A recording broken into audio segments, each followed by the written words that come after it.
नमस्कार, मेरा नाम जय कुमार है और आज हम पढ़ेंगे विशेषण। तो सबसे पहले देखते हैं परिभाषा।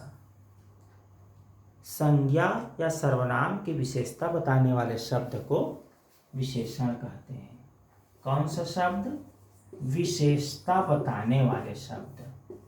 विशेषता बताने वाला शब्द क्या कहलाता है? विशेषण कहलाता है। अब किसकी विशेषता बताएगा? क्या क्रिया की विशेषता बताए तो उसको विशेषण कहेंगे? बिल्कुल नहीं। संज्ञा और सर्वनाम की विशेषता बताए। जैसे फूल खिले हैं, फूल खिले हैं। अब यहां सुंदर लिख दिए तो सुंदर फूल खिले हैं। ये जो सुंदर शब्द है यह फूल की विशेषता को बता रहा है, इसलिए यह सुंदर जो है वह विशेषण शब्द है। अब हम देखेंगे विशेषण के भेद। तो विशेषण के 4 भेद होते हैं। कितने भेद होते हैं? 4 भेद। कौन कौन से 4 भेद? पहला तो होता है गुणवाचक विशेषण। कौन सा विशेषण? गुणवाचक विशेषण। और दूसरा होता है संख्यावाचक विशेषण। और तीसरा परिमाणवाचक विशेषण। और चौथा होगा सार्वनामिक विशेषण। अब देखते हैं चारों को। पहला देखते हैं गुणवाचक। किसी भी संज्ञा के गुण, दोष, रंग, रूप, आकार, प्रकार इत्यादि से संबंधित विशेषता बताए तो उसे कहेंगे गुणवाचक। जैसे अच्छा लड़का बैठा है, तो यहाँ पर अच्छा हो गया गुणवाचक विशेषण। गोरी लड़की जा रही है, तो गोरी उसकी विशेषता को गुण दोष संबंधी विशेषता बता रहा है, तो ये हो गया गुणवाचक विशेषण। इसी प्रकार संख्यावाचक विशेषण बहुत आसान है। कहेंगे 4 लड़के, तो लड़के तो विशेष्य हो गए, लेकिन 4 जो है संख्यावाचक विशेषण हो गए। हम कहें 2 आम, तो आम तो संज्ञा है, लेकिन 2 उसकी संख्या को बता रहा है, तो संज्ञा शब्द की संख्या संबंधी विशेषता बताए तो उसको कहते हैं संख्यावाचक विशेषण। ठीक ऐसे ही परिमाणवाचक जो है संख्यावाचक की तरह ही है, बस अंतर इतना ही है कि संख्यावाचक में गिनते हैं, परिमाणवाचक में नापते हैं या तौलते हैं या मापते हैं। तो कैसे? हम कहें 4 किलो गेहूं, तो 4 किलो जो है गेहूं तो संज्ञा है, लेकिन ये जो 4 किलो है यह जो है संख्या परिमाणवाचक विशेषण है। अब हम देखेंगे इसी तरह 4 लीटर, 2 मीटर, इस तरह का जो आएगा यूनिट जुड़ेगा, इकाई जुड़ेगी संख्या के साथ में। यहाँ पर 4 है, यहाँ पर 4 है, लेकिन यहाँ 4 के साथ किलो, मीटर, लीटर नहीं है। इसको गिन कर तय करेंगे और इसको नाप तौल कर तय करेंगे। अब हम जाते हैं सार्वनामिक विशेषण में। सार्वनामिक विशेषण के पहले ये जो संख्यावाचक है परिमाणवाचक, इसको 2 भेद को और समझा दें, फिर सार्वनामिक पर चलते हैं। तो इसमें क्या होता है? निश्चित संख्यावाचक और अनिश्चित संख्यावाचक।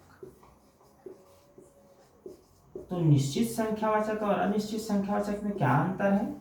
देखें, हम कहें कक्षा में 40 बच्चे बैठे हैं, तो गिना जा चुका है, अटेंडेंस लिया जा चुका है, 40 बच्चे ही हैं, तो हमें निश्चित संख्यावाचक विशेषण है।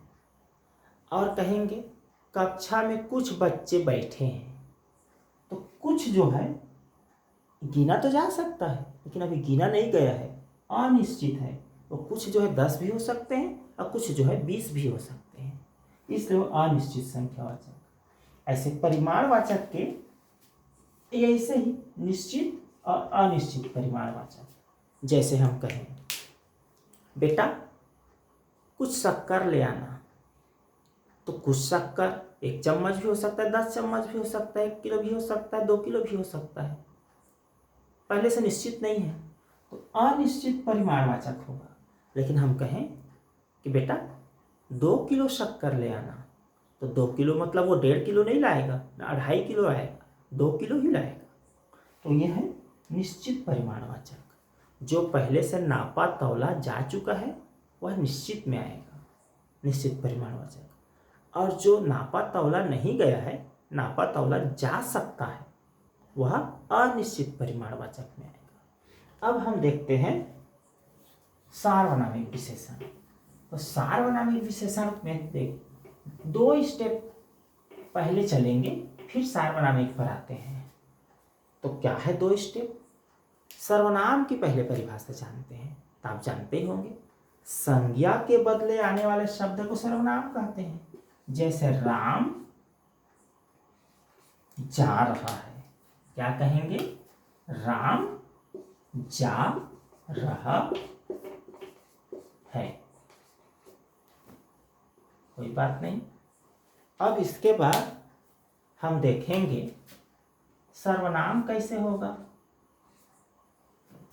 तो राम जो है संज्ञा है, राम के बदले में आने वाला शब्द जैसे वह जा रहा है।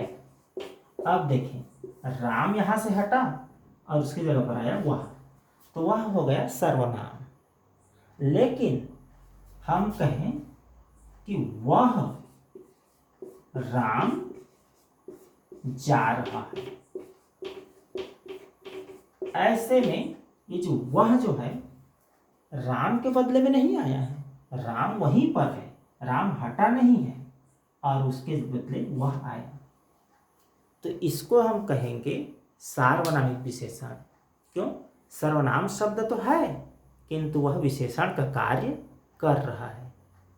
अब हम थोड़ा से और देखेंगे, सार्वनामिक विशेषण भी हो गया। अब हम देखेंगे प्रविशेषण। तो प्रविशेषण क्या है? जो विशेषण की विशेषता बताए उसको कहते हैं प्रविशेषण। जैसे गंगा लंबी नदी है, क्या है? लंबी नदी है। अब यहां पर नदी की विशेषता बता रहे हैं लंबी, तो लंबी क्या हो गया? विशेषण। लेकिन हम यहीं पर यदि गंगा बहुत लंबी नदी है, तो ये जो बहुत शब्द है वो विशेषण की विशेषता को बढ़ा रहा है।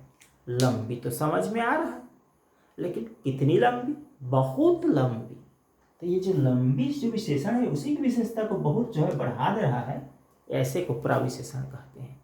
जैसे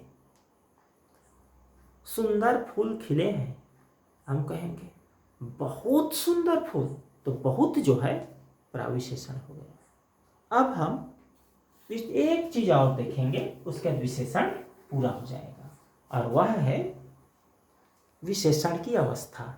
विशेषण की 3 अवस्थाएं होती हैं। कितनी अवस्थाएं? 3। कौन कौन सी? मूलावस्था, उत्तरावस्था और उत्तमावस्था।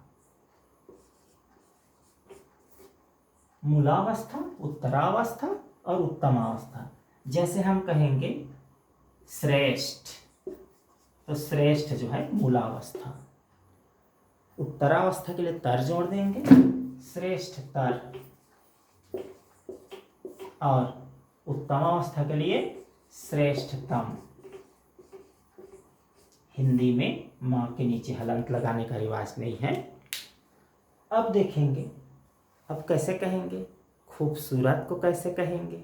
खूबसूरत, खूबसूरतर, खूबसूरतम नहीं कहेंगे। जो शब्द संस्कृत निष्ठ है, तत्सम है, उसके लिए तर तम जोड़ते हैं। उर्दू, फारसी, अरबी वगैरह के शब्दों को हम ऐसे बनाते हैं खूबसूरत।